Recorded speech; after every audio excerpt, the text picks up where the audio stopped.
एक और बड़ी खबर आपके सामने। श्रीनगर में सेना कमांडर से मुलाकात की है सेना प्रमुख ने।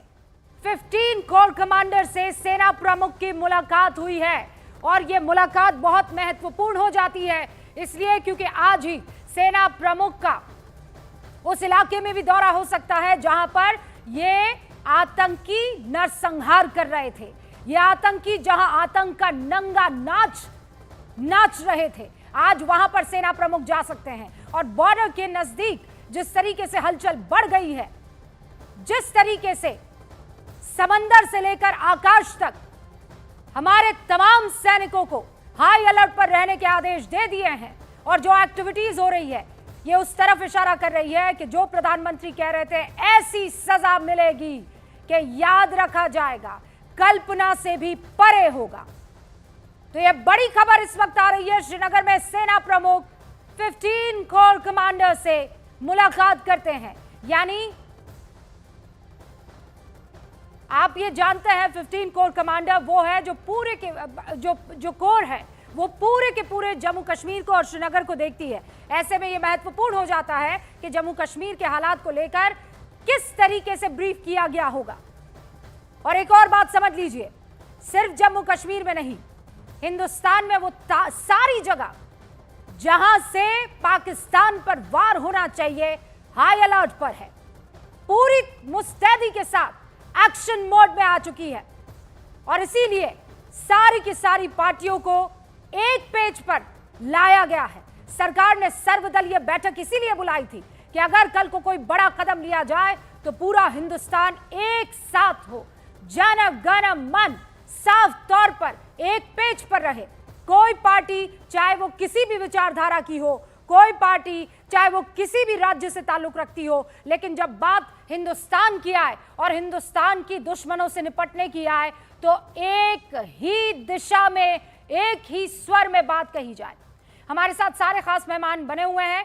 कर्नल शैलेंद्र सिंह साहब जो कि रक्षा विशेषज्ञ हैं, इस वक्त स्टूडियो में हमारे साथ बने हुए हैं। कर्नल तेज टिकू हमारे साथ जुड़े हुए हैं, रक्षा विशेषज्ञ हैं। अहमद खान साहब PMLN यानी PML नून पाकिस्तान से हमारे साथ जुड़े हुए हैं। उज़मा करदार PML नून MPA हैं, पाकिस्तान से हमारे साथ जुड़ी हुई है। आप सभी का बहुत बहुत स्वागत है। और शुरुआत सबसे पहले कर्नल शैलेंद्र आपसे कर रही हूँ। जब कोर कमांडर से मुलाकात हो रही है, इसका मतलब यह है कि जो एक्टिविटीज अब तक हो जानी चाहिए उन सब की ब्रीफिंग। जय हिंद, नमस्कार। रूबिका जी, आपके शो पर आने का सबसे बड़ा प्रॉब्लम ये होता है कि बहुत रिस्पॉन्सिबली बात करनी पड़ती है, सही बात करनी पड़ती है, कहीं कोई इफ्स एंड बट्स नहीं लगने चाहिए, सच्चाई का सामना करना पड़ता है। ये मेरे को लगता है न्यूज़ 18 की एक बहुत बड़ी खासियत भी है और जिसको आप चार चांद लगाती हैं जब आप एक बड़ी निष्पक्ष होकर बात करेंगे। आज मैं निष्पक्ष होकर बात कर रहा हूँ।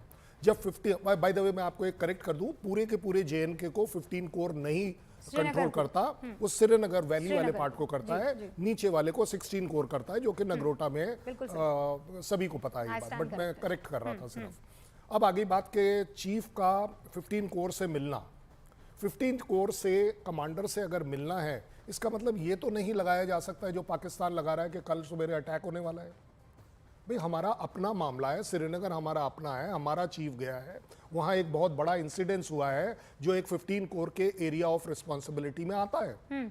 हमने तो नहीं बोला, हमारे प्राइम मिनिस्टर ने तो कहीं नहीं बोला कि हम अटैक करने वाले हैं। ये मुझे समझ नहीं आ रहा, ये अटैक, वॉर, ये सारे वर्ड पाकिस्तान को दे कौन रहा है? क्या चोर की दाढ़ी में तिनका दे रहा है या कौन दे रहा है? बड़ी इजीली इसको एनालाइज करिएगा और मैं चाहूंगा कि पाकिस्तान के एनालिस्ट इस बात पर जरूर ध्यान दें।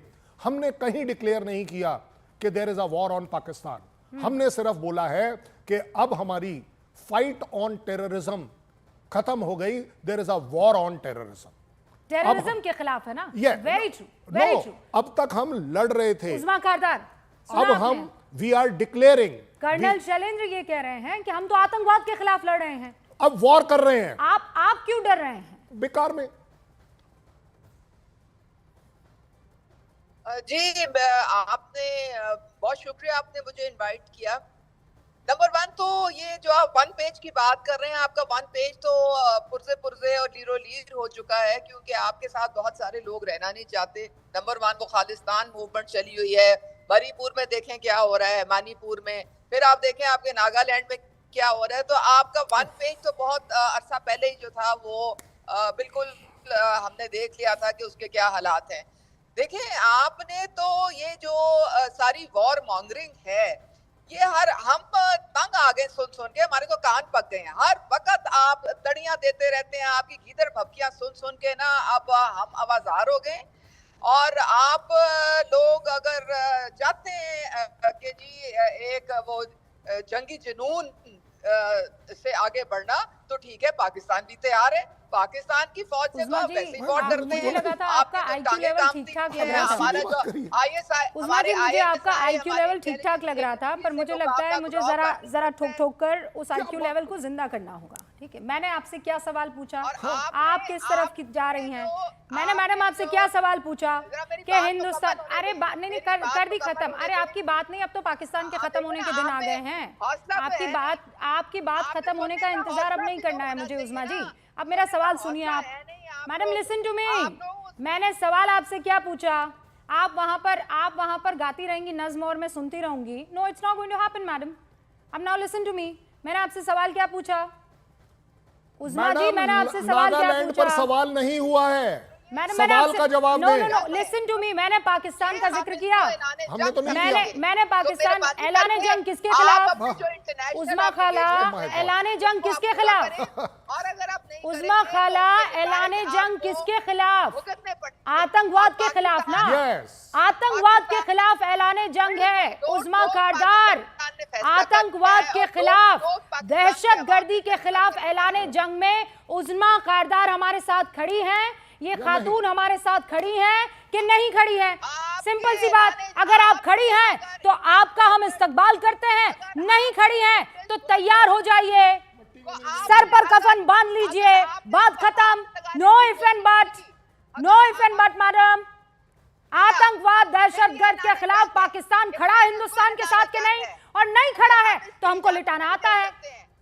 सिंपल। आपको पता नहीं है, आपको पता नहीं है कि आपने अपने पांव पे खुद कुल्हाड़ी मारी है इंडस वाटर ट्रीटी को हाथ लगा के। क्योंकि ये मेरे पैर की कुल्हाड़ी पर आपको क्या परेशानी है? भाई, अगर कुल्हाड़ी मेरे पैर पर लग रही है, आपको तकलीफ क्या है मैडम? पूरा करना है। अरे नहीं, आप ना मुद्दा छोड़कर सारी बात कर रही हैं। मुद्दे पर चलिए। आपसे नागालैंड पर सवाल नहीं पूछा गया है, आपके साथ हम नागालैंड अलग डिस्कस कर लेंगे। हमारे देखिए, सुन लीजिए बात, आपको बड़ी शराफत से एक सीधा सवाल पूछा गया है कि मैडम, हमने आपके यहाँ जंग कब ऐलान करी? आपने अपनी जंग अपने आप ऐलान कैसे कर ली? हमारे प्राइम मिनिस्टर ने नहीं बोला कि हम जंग कर रहे हैं, हमने नहीं बोला हम जंग कर रहे हैं, लेकिन हम ठोक के कह रहे हैं कि ये जंग अब टेररिज्म पर होगी, और ये टेररिज्म की जंग हम उस हद तक लड़ेंगे, उस जगह लड़ेंगे, उस लंबाई और चौड़ाई में लड़ेंगे, इस जमीन के नीचे लड़ेंगे जहां आप बैठी हुई हैं। अगर आप गिल्टी है तो बताइए। ओके उस्मा खाला, सुनिए ना, आप गाड़ी में बैठकर जा कहाँ रही है? Where are you going? Are you headed towards POK? Because we are headed there. False flag. Are you headed towards POK? उस्मा जी, आप जा कहाँ रही है गाड़ी में बैठकर? Are you going to POK? Because our army is headed towards. मत जाइएगा, ख्याल रखिएगा। हाँ, आपकी फौज नहीं जाने देगी आपको वहाँ। आप मेहरबानी करके जो ऑक्यूपाइड कश्मीर है ना, वहां से अपनी जो 7 लाख फौज आपने बिठाई हुई है ना, वो तो बुज़दिल फौज जो खबरदार मेरी फौज को बुज़दिल कहा।